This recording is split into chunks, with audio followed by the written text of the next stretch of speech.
And now we will look at verse 4, Psalm 23, verse 4. కీర్తన 23 4వ వచనాన్ని చూస్తాం.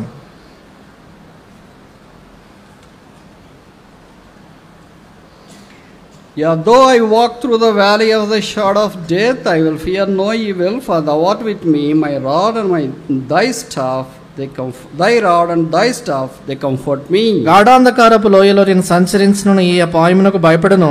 నీవు నాకు తోడయుందువు, నీ దుడ్డు కర్రయు నీ దండమును నన్ను ఆదరించును. Now we see the staff of the shepherd for the sheep.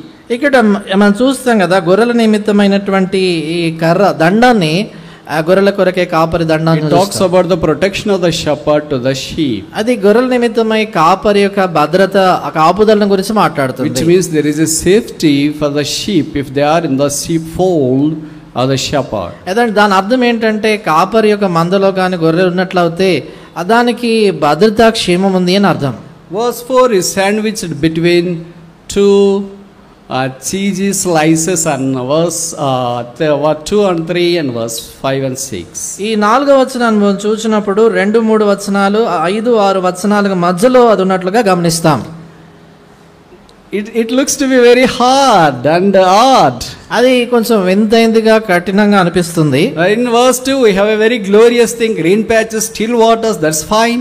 మరి 2వ వచనం చూసినప్పుడు చాలా బాగా అనిపిస్తుంది, పచ్చగల చోట్లు, శాంతికరమైన జలాలు అంటే బాగుంటుంది. When we land in verse 3 we see the path of the righteousness, for his name's sake he is leading us through. 3వ వచనంలో చూసినప్పుడు ఆయన నీతి మార్గాల్లో ఆయన నామాన్ని బట్టి మనల్ని నడిపిస్తున్నాడు. In verse 5 we see that the table is set before our enemies. 5వ వచనంలో చూసినప్పుడు శత్రువుల ఎదుట భోజనం సిద్ధపరుస్తున్నాడు. But the verse 4 is altogether a different one, odd one. అయితే 4వ వచనం చూసినప్పుడు అన్నిటికంటే భిన్నమైనటువంటిదిగా వేరేగా ఉంది. Darkness, అక్కడ అంధకారం, there is also death lurking there. అక్కడ మరణము ఉన్నట్లుగా చూస్తాం. But we need to walk through the darkness. అయితే ఆ యొక్క అంధకారం గుండి మనం నడవాలి. And then we need to walk through the shadow of death. ఆ యొక్క చూడండి గాఢాంధకారపు లోయల గుండి మనం నడవాలి. So this path is also required for all of us. కాబట్టి ఈ భాగం కూడా మనందరికి అవసరం. But here you notice this word, it says that though I walk, it says that walking.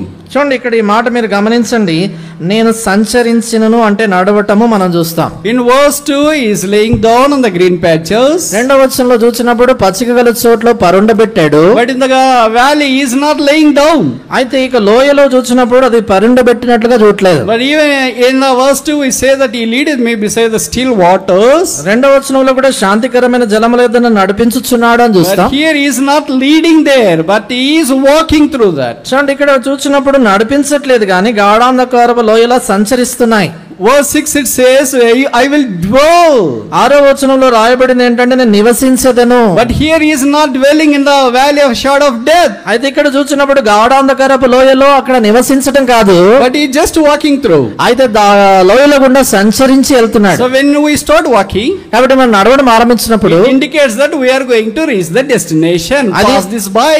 అదేం చూపిస్తుందంటే దాటిన తర్వాత మనకు చేరుకోవాల్సిన స్థలానికి మనం చేరుకుంటామని. So valley of the darkness or death is no end. కాబట్టి గాఢాంధకారపు లోయ లేక మరణ ఛాయగల లోయ అనేటువంటిది గమ్యము అంతము కాదు. That is only transit zone. అది కేవలము దాటి వెళ్ళిపోయేటువంటి స్థలమే. But we have to pass through that. దాని గుండా మనం వెళ్ళాల్సిందే. We cannot have a ORR to bypass it. మనము దాన్ని దాటి వెళ్ళేటువంటి అడ్డదారులు లేవు. But there ring road, sir. Ring road. So we cannot, in the Bible, in the spiritual walk, in the spiritual pilgrimage, there are no ORRs. We have to cut across the path laid by the Savior. కాబట్టి ఆత్మీయమైనటువంటి నడకలు కావచ్చు, మార్గాల్లో కావచ్చు, ఈ యొక్క ring రోడ్లో RR లేవు, కానీ ఆ కాపరి మన కొరకే నిర్ణయించినటువంటి ఆ మార్గాల్లోనే వెళ్ళాలా. That is really tough. అది నిజంగా కఠినం. It's very dark. అది చాలా చీకటిగా ఉంటుంది. Shadow of death. ఇది గాఢాంధకారపు మరణ ఛాయ. What would be the reason as to why David penned this verse here?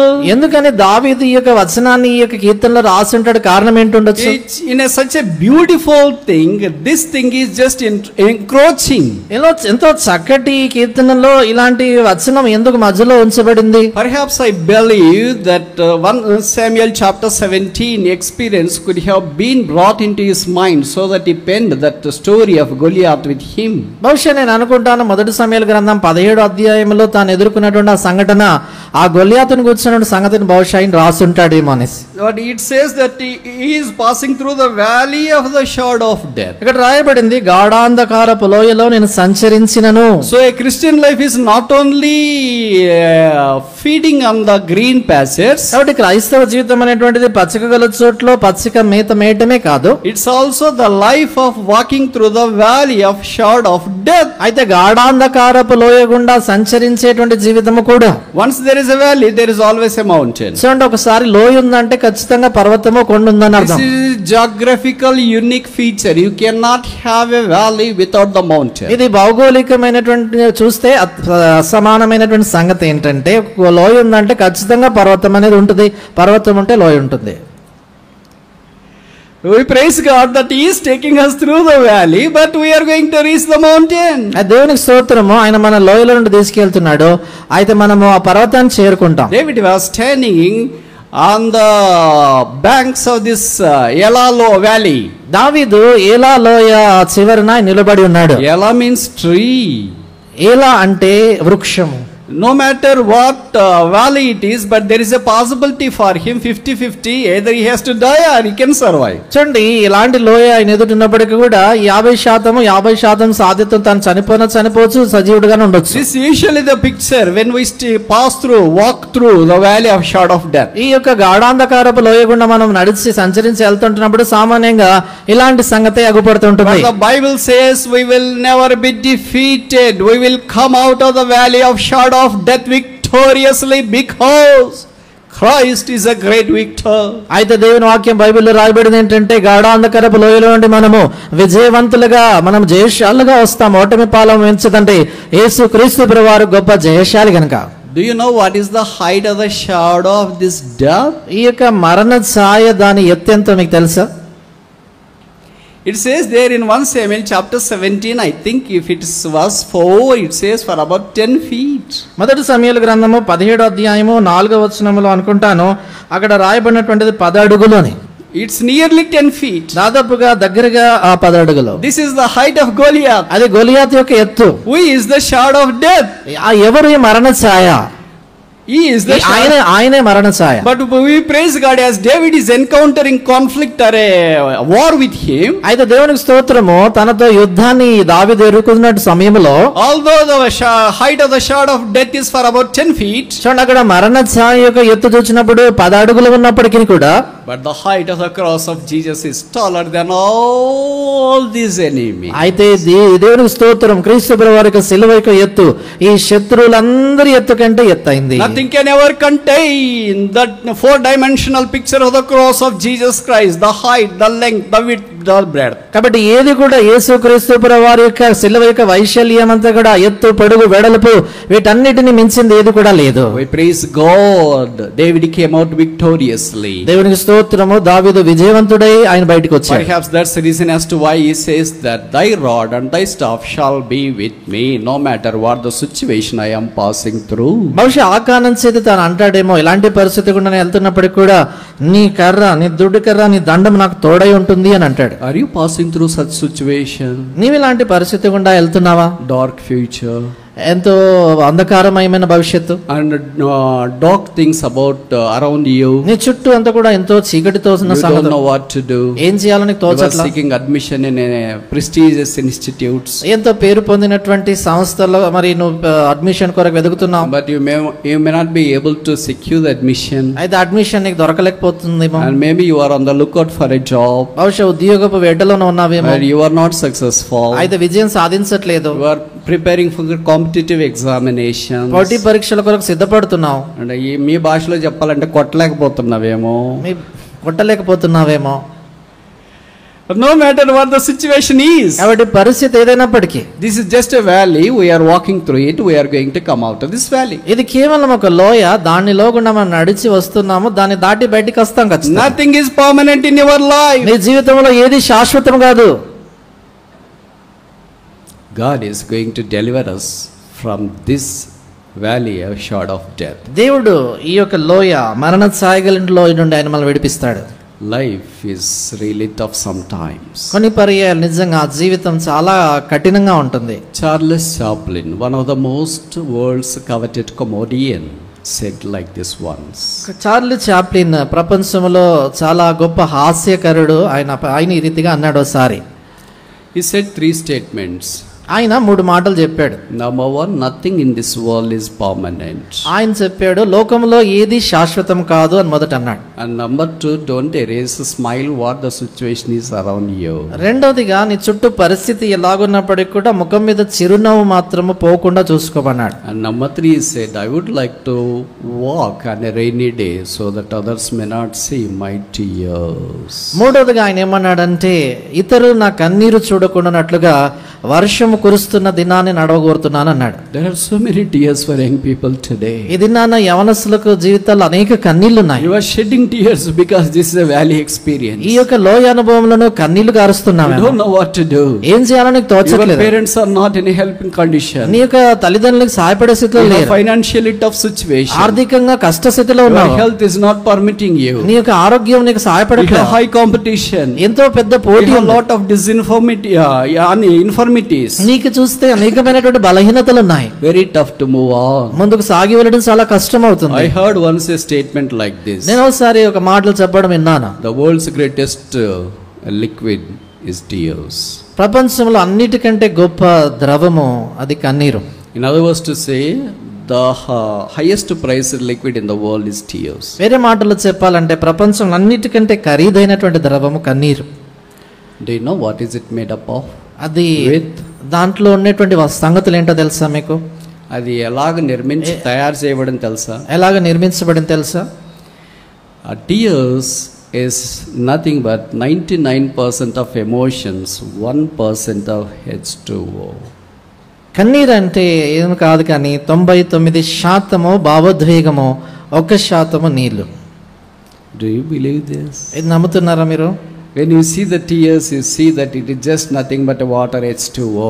కన్నీళ్లు చూసినప్పుడు అది కేవలం నీళ్లు మాత్రమే, H2O నే అనుకుంటాం. It looks outwardly like that. బయటికి మాత్రం అలా కనబడుతుంది. But inside there are lot of emotions poured in, packed up. అయితే లోపల చూసినప్పుడు ఎంతో భావోద్వేగాలు, ఉద్రేకాలు లోపల ఉంటాయి. Nobody knows why you are shedding tears. ఎందుకు నువ్వు కన్నీళ్లు గారుస్తున్నావని ఎవరికి తెలియదు. But Jesus said again, don't weep for me, weep for yourself.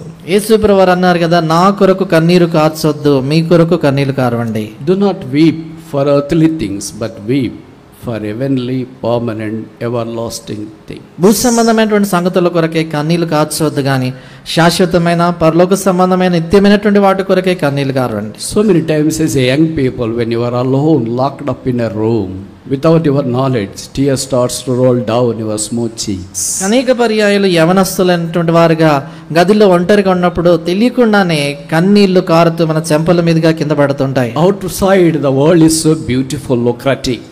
వెలుపల బయట చూసినప్పుడు లోకమంతా, ప్రపంచం ఎంతో అందంగా, సుందర, సౌమ్యంగా కనబడుతుంది. Inside in that room you are filled with tears. అయితే అంత ఆ లోపల గదిలో నువ్వేమో కన్నీటితో నిండి ఉన్నావు. Why I am like this? ఎందుకు నేను ఇలాగున్నా? Why my life is like this? ఎందుకు నా జీవితం ఇలాగ అయిపోయింది? Why am I born? ఎందుకు నేను పుట్టాను అసలు? Am I born again really? నేను నిజంగా తిరిగి జన్మించానా? Am I really witnessed in the waters of baptism? నేను నిజంగానే బాప్తిస్మంలో సాక్ష్యం ఇచ్చాను. Am I really Christian? నేను నిజంగా క్రైస్తవునేనా? Jesus saved me? నిజంగా ప్రభు రక్షించాడు. Jesus leading me? ప్రభు నన్ను నడిపిస్తున్నాడా? Is Jesus going to take me when he comes? ప్రభు వచ్చినప్పుడు నిజంగా నన్ను తీసుకెళ్తాడా? If all these things are true, ఈ సంగతులన్నీ వాస్తవం అవుతాయి. why is this pain?